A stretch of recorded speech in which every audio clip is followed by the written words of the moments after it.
अगर आप प्रेग्नेंट हैं और आपको डॉग बाइट है यानी कि किसी कुत्ते ने आपको काट लिया है, तो अब ये समझने की बात है कि ये आपका पेट घरेलू कुत्ता है, पालतू कुत्ता है या गली का कोई स्ट्रे डॉग है। इसके बाद समझने की बात ये है कि घबराना नहीं है। अब अपने घाव को थोड़ा सा असेस कीजिए। सिर्फ उस डॉग ने आपको चाटा है या खरोंच आई है या प्रॉपर बाइट है, इस बात को समझने की ज़रूरत है। उसी के हिसाब से अब आपका ट्रीटमेंट होगा।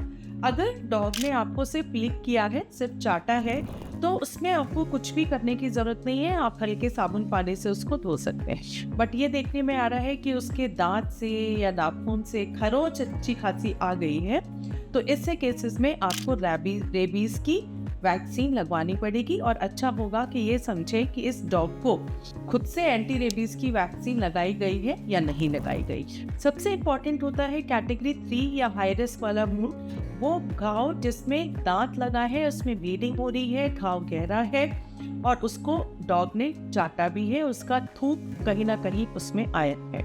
ऐसे केसेस में आपको रेबीज की वैक्सीन और रेबीज का इम्यूनोग्लोबुलिन दोनों ही ज़रूरी हैं। डरने की बात इसलिए नहीं है कि रेबीज की वैक्सीनेशन ड्यूरिंग प्रेगनेंसी 100% सेफ है, ब्रेस्ट फीडिंग मदर में भी और प्रेग्नेंट मदर में। कब लगवानी है? 0, 3, 7 और 14 डेज पर हमको ये वैक्सीन देनी है। और साथ ही साथ जो आपका लास्ट डोज है उसके 28 दिन बाद भी आप दे सकते हैं, अगर इम्यूनो कॉम्प्रोमाइज यानी कि डायबिटिक है या HIV है। रेबीज की इम्यूनोग्लोबुलिन जब आपका घाव गहरा है, दांत लगे हैं, तब लगवाना चाहिए। उसके बाद डॉक्टर ही ये देख के आपको बताएंगे। ज़्यादातर रेबीज की वैक्सीन और immunoglobulin CHC, PHC, government hospital और डॉक्टर्स के यहाँ अवेलेबल रहती है। साथ ही साथ अगर आपको पिछले 5 सालों में टिटनेस की वैक्सीन नहीं लगी, तो बेहतर होगा कि आप वो वैक्सीन लगवा लें। प्रेग्नेंट पेशेंट में यूजुअली वैक्सीन लगी हुई होती है, बट अच्छा है एक बूस्टर डोज फिर भी लगा लें। साथ ही साथ एंटीबायोटिक्स भी देने की ज़रूरत पड़ेगी कि अगर घाव जो है वो गहरा है, चेहरे या हाथ पर घाव है या आपको लगता है कि इसमें इन्फेक्शन है।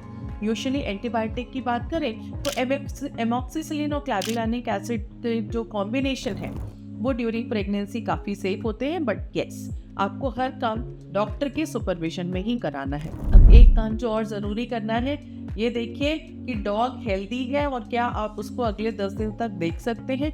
चाहे कुछ भी हो, अगर आपका जो डॉग जिसने बाइट किया है वो हेल्दी है, सब कुछ ठीक है 10 दिन तक, तब भी वैक्सीनेशन और इम्यूनोग्लोबुलिन का जो डोज है वो कंटिन्यू करना है। अर्जेंट केयर आपको करनी है अगर ब्लीडिंग बहुत ज़्यादा हो रही है, फेस, नेक, हैंड और जेनिटल एरिया पे अगर डॉग ने बाइट किया है, घाव में रेडनेस है, पस आ रहा है या फीवर है, and if dog is stray यानी गली के कुत्ते हैं, अनवैक्सीनेटेड हैं और एबनॉर्मल बिहेव कर रहे हैं, यानी कि हो सकता है वो रेबीज से इन्फेक्टेड हो। ये बात समझने की है कि रेबीज 100% प्रिवेंटेबल है, but timely vaccination and immunoglobulin both मग और गर्भस्थ शिशु को गंभीर बीमारी से बचाना।